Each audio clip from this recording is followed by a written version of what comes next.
نحمده ونصلي ونسلم على رسوله النبي الكريم وعلى آله وأصحابه أجمعين. اللهم صل على سيدنا ومولانا محمد وعلى آل سيدنا ومولانا محمد وبارك وسلم صلاة وسلاما كثيرا كثيرا. توفیق الہی اپنے مرشد پاک کی برکت سے عشاء کی اس نشست میں فضائل اعمال کا درس چل رہا ہے، اور اس نیت اور ارادے کے ساتھ کہ اللہ تعالیٰ اس درس حدیث کی برکت سے ہمارے ایمانوں کی حفاظت بھی فرمائے، اور اللہ ہمارے ایمان میں برکت اور ترقی بھی عطا فرمائے.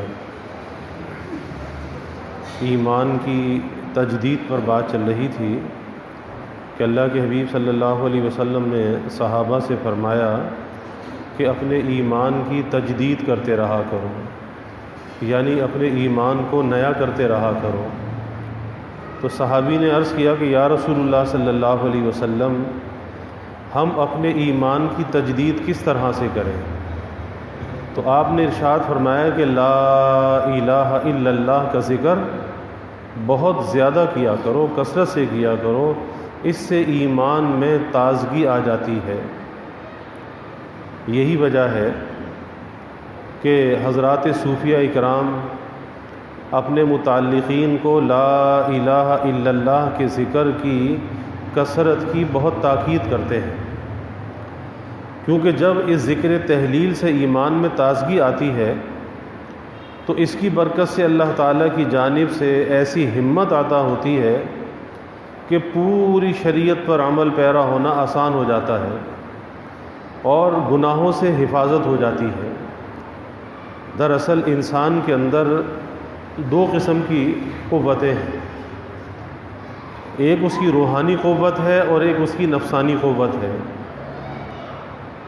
جب آدمی اللہ تعالیٰ کا ذکر کرتا ہے، نیکی ہے، طاعت ہے، اور جتنی بھی اللہ تعالیٰ کی عبادت ہے، نماز، روزہ، حج، زکوٰۃ، یہ سب ذکر میں داخل ہے اور سب اللہ تعالیٰ کی یاد کو قائم کرنے کے لیے ہے. تو جس اعتبار سے جو بھی یہ ذکر کرتا ہے وہ ذکر اس کے روح کی غذا بنتا ہے، اور جب روح کو اس کی غذا ملتی ہے ذکر اللہ، تو اس روح کے اندر قوت آتی ہے، طاقت آتی ہے، کیونکہ جسم کی غذا الگ ہے اور روح کی غذا الگ ہے. اللہ تعالیٰ نے اس جسم کو مٹی سے بنایا اور اس کی ہر ضرورت کو اللہ تعالیٰ نے اس زمین سے پیدا کیا.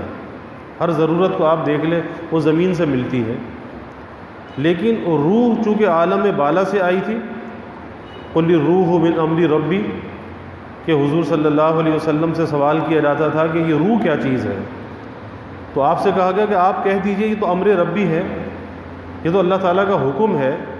تو یہ روح اللہ نے آسمانوں سے نازل کی ہے، یہ آسمانوں سے آئی ہے، اور جب انسان کا انتقال ہوتا ہے، موت آتی ہے، تو انسان کے اس خاکی جسم کو تو موت آتی ہے، اس کی روح کو موت نہیں آتی، بلکہ روح کو عالم برزخ میں منتقل کر دیا جاتا ہے. اور اس عالم برزخ کے بھی دو حصے ہیں، ایک علیین ہے اور ایک سجین ہے. علیین کا جو حصہ ہے اس کے اندر نیک روحوں کو رکھا جاتا ہے، اور جو سجین ہے وہاں پہ گنہگاروں کو، فاسق، فاجر اور کفار کو رکھا جاتا ہے.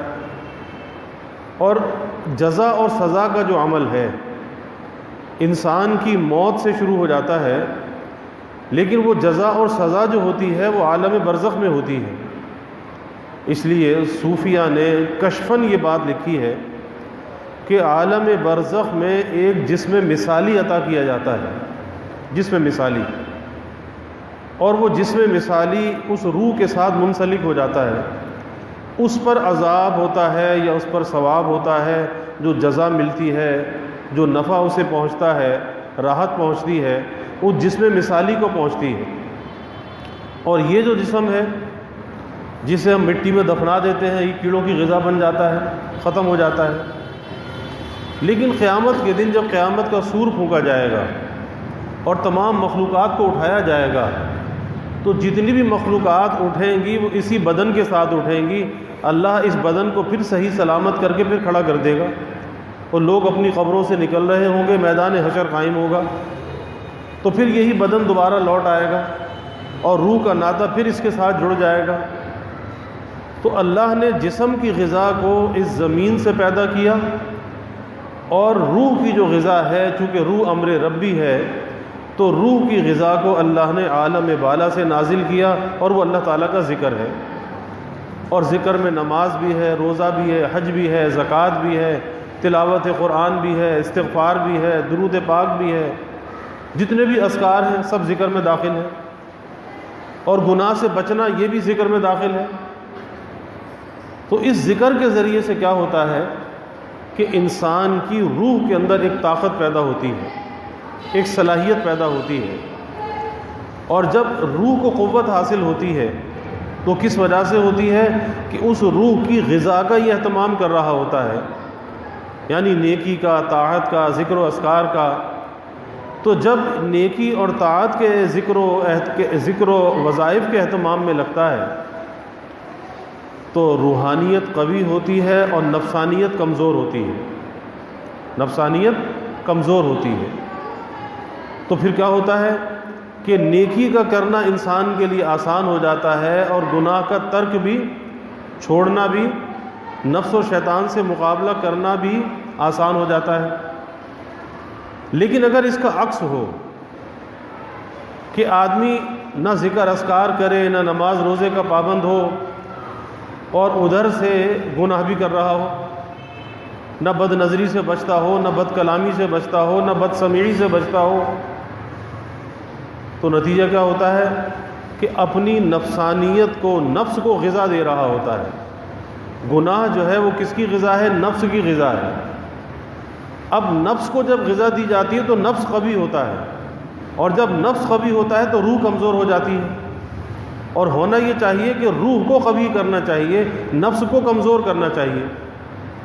اور جب آدمی گناہ کر کر کے نفس کو قوی کر لیتا ہے تو نیکی کا داعیہ، نیکی کا تقاضا، نیکی کرنے کی ہمت وہ کم سے کم ہوتی چلی جاتی ہے، اور گناہ، وساوس، خیالات غالب آتے چلے جاتے ہیں، اور نوبت یہاں تک آ جاتی ہے گناہ کرتے کرتے وہ نفسانیت اتنی زیادہ غالب آ جاتی ہے، شیطان کا اتنا زیادہ تسلط ہو جاتا ہے کہ آدمی کہتا ہے، اور شیطان بھی یہ دل میں بات ڈال دیتا ہے، کہتا جی گناہ سے بچنا تو بہت مشکل ہے، کیسے بچا جائے؟ نہیں بچ سکتا، نہیں بچ سکتا۔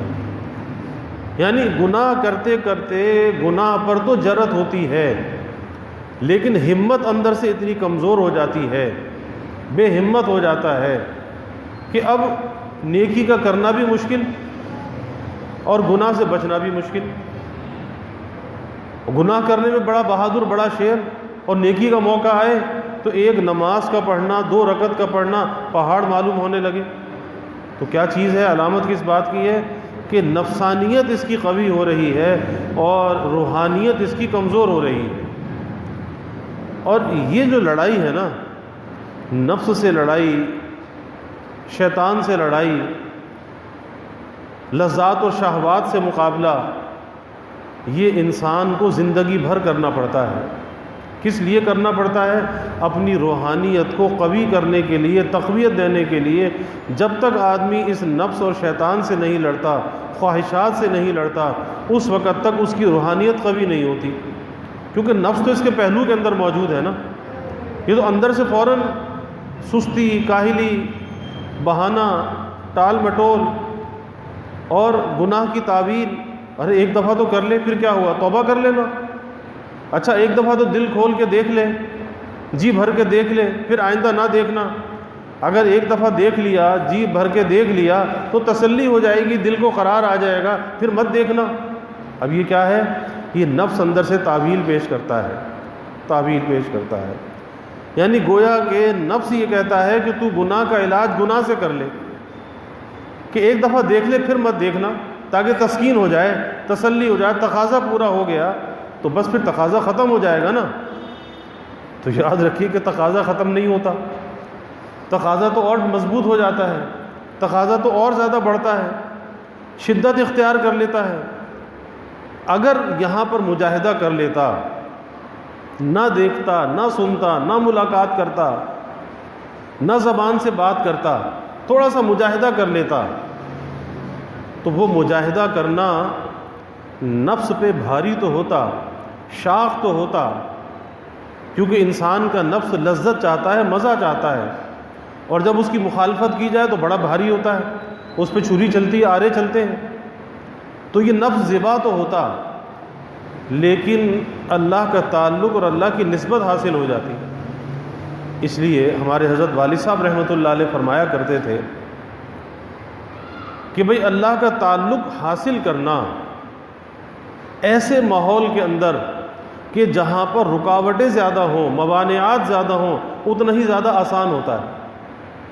آج کہتے ہیں نا قدم قدم پہ رکاوٹ ہے، بے پردگی ہے، فحاشی ہے، عریانی ہے، کیسے گناہ سے بچا جائے؟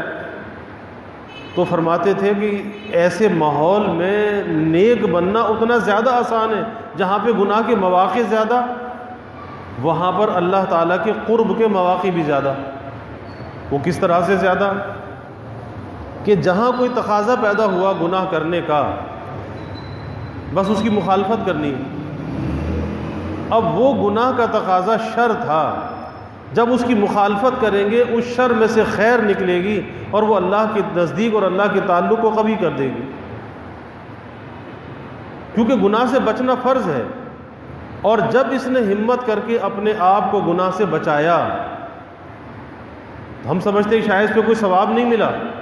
ارے بھائی، جیسے فرض نماز پڑھنے کا ثواب ہے، ایسے گناہ سے بچنے کا بھی ثواب ہے، اور جو اجر و ثواب فرض نماز پڑھ کے ملتا ہے، مسجد میں آ کے ملتا ہے، جماعت سے نماز پڑھ کے ملتا ہے، وہی سڑک پر اپنی نظر کو بچا کے بھی ملتا ہے، وہی اللہ کا قرب سڑک پہ بھی ملتا ہے، قدم قدم پہ ملتا ہے، زبان کو روک کر بھی ملتا ہے، آنکھ کو روک کر بھی ملتا ہے، کانوں کی حفاظت کر کے بھی ملتا ہے۔ تو قرب کے مواقع زیادہ ہو جاتے ہیں، جہاں رکاوٹیں زیادہ ہوتی ہیں وہاں پہ قرب کے مواقع بھی زیادہ ہوتے ہیں۔ بس خواہشات پر ایک قدم رکھ، اگلا قدم اللہ کے پاس ہوگا۔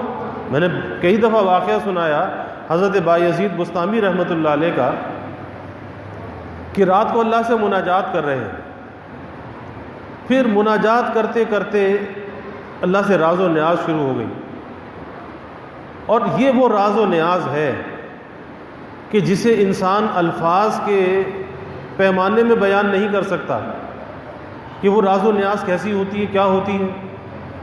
کرنے والا جانتا ہے، اللہ جانتا ہے، یا بندہ جانتا ہے۔ کسی نے کہا نا کہ ہم تم ہی آگاہ ہیں اس ربط خفی سے، ہم تم ہی آگاہ ہیں اس ربط خفی سے۔ یہ خفیہ ہے تعلق، خفیہ تعلق، سیکریٹ تعلق، کس کا؟ اللہ کا اور بندے کا۔ تو ہم تم ہی آگاہ ہیں اس ربط خفی سے، راز کسی اور کو یہ معلوم نہیں ہے، راز کسی اور کو یہ معلوم نہیں ہے۔ مسجد نبوی ہے، محدث عبد الرزاق بڑے محدث ہیں، ان کا درس ہو رہا ہے، درس حدیث، اور مسجد نبوی میں ہو رہا ہے۔ ایک شخص اس درس میں تو بیٹھا ہے، لیکن گھٹنوں پر سر رکھ کر بیٹھا ہوا ہے۔ تو کسی نے کہا، کوئی ان کے پاس آیا اور آ کر کہا کہ بھائی محدث عبد الرزاق کا درس ہو رہا ہے اور تم گھٹنوں پر سر رکھ کر بیٹھے ہوئے ہو۔ تو اس شخص نے کہا کہ جو براہ راست رزاق سے سنتا ہو، پھر اسے عبد الرزاق سے سننے کی کیا ضرورت ہے؟ اب یہ کہہ رہا ہے کہ جو براہ راست رزاق سے سنتا ہو، اسے عبد الرزاق سے سننے کی کیا ضرورت ہے؟ یہ ہے کہ ہم تم ہی آگاہ ہیں اس ربط خفی سے، راز کسی اور کو یہ معلوم نہیں ہے۔ اس نے کہا اچھا تو پھر یہ بتاؤ کہ میں کون ہوں؟ اس نے کہا کہ اگر مومن کی فراست صحیح ہے تو تم خضر ہو۔ تو حضرت خضر کہتے ہیں کہ میں نے واحد وہ شخص دیکھا کہ جس نے مجھے تو پہچانا لیکن میں نے اس کو نہ پہچانا کہ یہ کون ہے، میں نے اس کو نہ پہچانا، اس درجے کا وہ شخص تھا۔ تو بایزید بستامی رحمۃ اللہ علیہ اللہ سے راز و نیاز کر رہے ہیں، راز و نیاز کرتے کرتے، مناجات اور راز و نیاز کرتے کرتے کہا کہ یا اللہ اپنے قرب کا کوئی آسان راستہ بتا دیجیے، آپ کا قرب، آپ کی نزدیکی، کوئی شارٹ کٹ۔ الہام ہوا، آواز آئی، غیبی آواز، الہام، دع نفسک وتعال، اے بایزید بس ہمارے تیرے درمیان اتنا سا فاصلہ ہے، وہ تیری خواہشات ہیں، خواہشات کو چھوڑ دے، بس ہمارے پاس چلا۔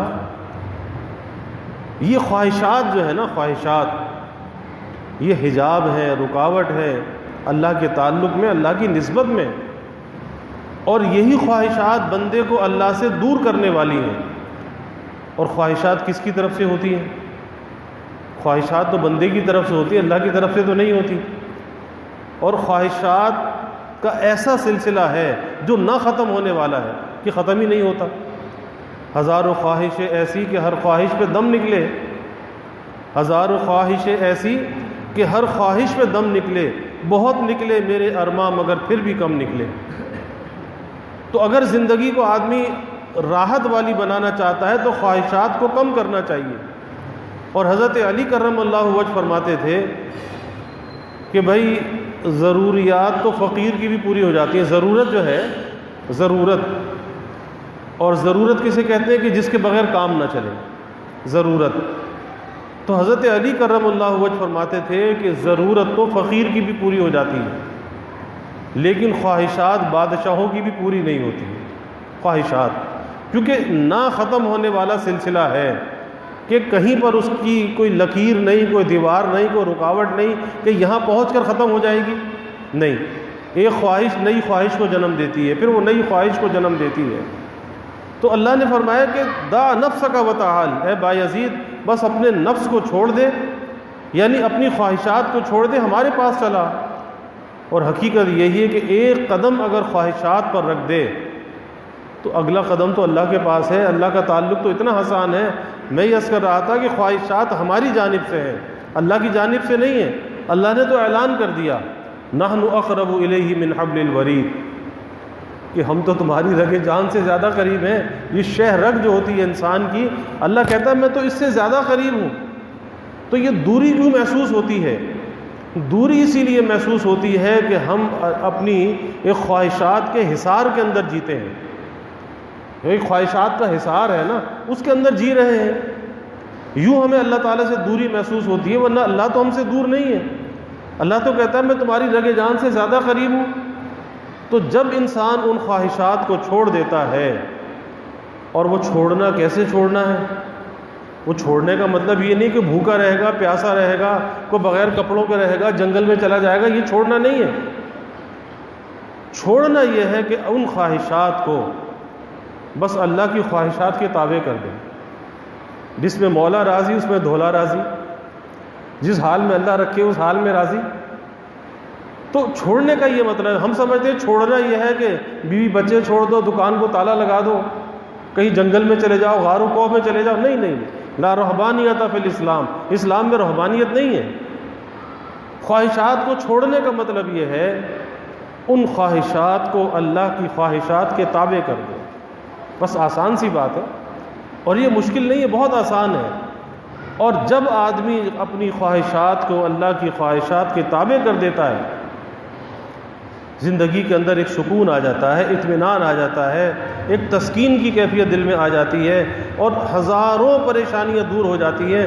بس جس حال میں اللہ نے رکھا راضی ہے، اپنی خواہش تو کوئی ہے ہی نہیں۔ یہی وجہ ہے کہ کھانے کو ملا تو راضی، فاقہ ہو گیا تو راضی، صحت ہے تو راضی، بیماری آ گئی تو راضی، کس کی جانب سے؟ محبوب کی جانب سے، اور جب اس کی جانب سے ہے تو ظاہر ہے کہ خیر ہی ہے، جس حال میں اس نے رکھا خیر ہے۔ اپنی طرف سے کوئی تکلیف یا کوئی پریشانی یا بیماری مانگنی تو نہیں چاہیے، اللہ سے عافیت کا سوال کرنا چاہیے، لیکن اگر غیر اختیاری طور پر آ جائے تو پھر مجاہدہ غیر اختیاریہ ہے، اللہ کا قرب ہے، اور اللہ اس غیر اختیاری مجاہدے کے ذریعے سے، جو غیر اختیاری مجاہدہ ہے، اتنی جلدی اپنا تعلق عطا کرتا ہے کہ برس ہا برس تک انسان مجاہدے کرتے رہے، سینکڑوں برس کے مجاہدے ایک طرف اور مجاہدہ اضطراریہ غیر اختیاریہ ایک طرف، تھوڑی سی دیر کا مجاہدہ کہیں سے کہیں پہنچا دیتا ہے غیر اختیاری طور پہ۔ شرط یہ ہے اللہ کی رضا میں راضی رہے، اللہ کی رضا میں۔ تو بات یہ چل رہی تھی کہ صوفیہ کے ہاں ذکر تعلیم کیا جاتا ہے، تلقین کیا جاتا ہے، اور یہ بات کل بھی میں عرض کر رہا تھا کہ اس کا مقصد کوئی الا اللہ کی ضربے لگوانا نہیں ہے، رٹا لگوانا نہیں ہے۔ یہ جو لا الہ الا اللہ کا ذکر ہے، اس کی ضربیں لگوائی جاتی ہیں، اور ایک طریقہ اس کا بتایا جاتا ہے کہ اس طریقے سے اللہ کا ذکر کرو، تو اس کا منشا یہی ہے کہ دل میں اللہ تعالیٰ کی یاد قائم ہو جائے، کیونکہ یہ دل کیا ہے؟ سلطان البدن ہے، بادشاہ ہے، اس وجود کا بادشاہ ہے۔ جب اس بادشاہ کے اندر اللہ تعالیٰ کی یاد ہوگی، ذکر ہوگا، ذکر سے انس ہوگا، تو کیا ہوگا؟ سارے وجود کو اللہ کی اطاعت میں چلنا آسان ہو جائے گا، کیونکہ بادشاہ اگر صحیح ہے تو رعایا بھی صحیح ہے، اور اگر بادشاہ کے اندر فساد آ گیا تو رعایا کے اندر بھی فساد آئے گا۔ تو اس لیے اس ذکر کا منشا یہی ہے کہ جب آدمی زبان سے ذکر کرے تو یہ تصور کرے کہ یہ الفاظ میرے دل سے نکل رہے ہیں اور زبان اس کو ادا کر رہی ہے، الفاظ دل میں ہے اور زبان اس کی ترجمان ہے، تاکہ زبان اور دل ایک ساتھ ذکر میں شریک رہے، تاکہ وہ ملکہ یادداشت اندر قائم ہو جائے، اور پھر اللہ کے ذکر کے ساتھ اس کی زندگی گزرے اور نیکی کا کرنا بھی آسان ہو اور گناہ سے بچنا بھی آسان ہو۔ تو ہمیں روحانیت کو پروان چڑھانا چاہیے اور اپنی نفسانیت کو کمزور کرنا چاہیے۔ اللہ تعالی ہمیں عمل کی توفیق عطا فرمائے۔ وآخر دعوانا الحمدللہ رب العالمین والعاقبۃ للمتقین والصلاۃ والسلام علی اشرف الانبیاء والمرسلین۔ اللہم صلی علی سیدنا و مولانا محمد وعلی آل سیدنا و مولانا محمد وبارک وسلم۔ ربنا آتنا فی الدنیا حسنہ وفی الآخرۃ حسنہ وقنا عذاب النار۔ ربنا اتمم لنا نورنا واغفر لنا انک علی کل شیء قدیر۔ اللہم اعنا علی ذکرک و شکرک و حسن عبادتک۔ اللہم وفقنا لما تحب و ترضى من القول والعمل والفعل والنیت والہدى انک علی کل شیء قدیر۔ اللہم ارزقنا حبک وحب حبیبک صلی اللہ علیہ وسلم۔ اللہم ارزقنا شہادۃ فی سبیلک واجعل موتنا ببلد رسولک۔ یا اللہ یا رحمان یا رحیم یا کریم یا ارحم الراحمین یا اکرم الاکرمین۔ یا اللہ ہمارے گناہوں کو معاف فرما، یا اللہ ہماری خطایا سے درگزر فرما، یا اللہ اپنی محبت معرفت عطا فرما، اپنی رضا والی زندگی نصیب فرما، اپنے رضا والے کاموں کی یا اللہ توفیق عطا فرما۔ یا اللہ ہمیں کثرت ذکر دوام طاعت کی توفیق عطا فرما، اپنی یاد سے اپنے ذکر سے انس عطا فرما۔ یا اللہ ذکر کے انوار سے ہمارے قلوب کو منور فرما۔ یا اللہ کثرت ذکر کا ہمیں عادی بنا، لسان ذاکر عطا فرما، ایمان کی تازگی عطا فرما، ایمان کی حلاوت عطا فرما، ایمان کی مضبوطی عطا فرما۔ یا اللہ زندگی کے ہر لمحے کے ساتھ ہمارے ایمان میں برکت و ترقی عطا فرما۔ یا اللہ یہ ایمان کی دولت بن مانگے آپ نے عطا فرمائی، اے اللہ اس ایمان پر ہمیں موت نصیب فرما، اس ایمان کو قبر تک یا اللہ ہمارے ساتھ سلامت فرما۔ یا اللہ ہر قسمی ترقیات سے مالا مال فرما، سب کے دلوں کے نیک ارادوں کو تمناؤں کو از غیب پورا فرما۔ یا اللہ سب کی حاجات کو پورا فرما، سب کی پریشانیوں کو دور فرما، بیماریوں سے یا اللہ حفاظت فرما، ہر ناگہانی بلا اور مصیبت سے یا اللہ حفاظت فرما، زمینی آسمانی آفات سے یا اللہ حفاظت فرما، موذی امراض سے یا اللہ حفاظت فرما۔ یا اللہ سب کے علم میں، عمل میں، رزق میں خوب خیر و برکت فرما، ابواب رزق یا اللہ کشادہ فرما، رزق حلال عطا فرما، آسان عطا فرما، برکت والا عطا فرما۔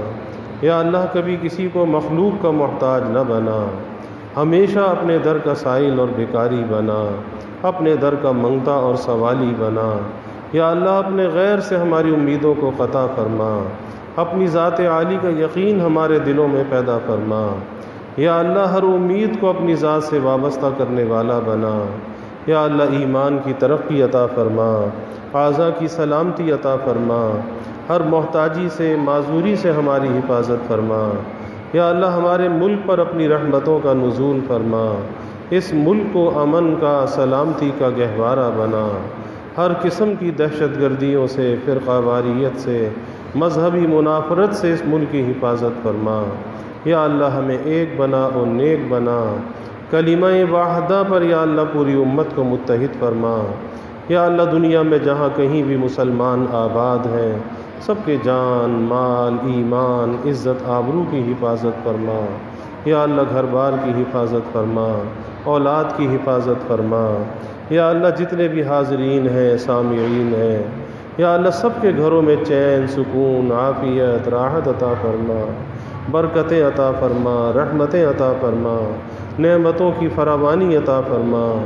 گھروں کے ماحول کو یا اللہ جنت نشاں بنا، گھروں میں محبت، الفت پیدا فرما، نفرت کو، عداوت کو یا اللہ دور فرما، ادائے حقوق اور حفظ حدود کی یا اللہ توفیق عطا فرما۔ یا اللہ سب کی اولادوں کو نیک صالح بنا، والدین کی آنکھوں کی ٹھنڈک بنا، والدین کی خدمت کرنے والا بنا، والدین کے حق میں صدقہ جاریہ بنا۔ یا اللہ والدین کو اولاد کی خوشیاں دیکھنا نصیب فرما۔ یا اللہ جو مانگا وہ بھی عطا فرما، جو نہ مانگ سکے وہ بھی عطا فرما۔ ہمیشہ ہماری دعاؤں کو قبول فرما، اپنی بارگاہ میں مستجاب الدعوات بنا۔ ربنا تقبل منا انك انت السميع العليم وتب علينا انك انت التواب الرحيم وجزى الله عنا محمدا صلى الله عليه وسلم ما هو أهله وصلى الله تعالى وسلم على النبي الكريم آمين برحمته۔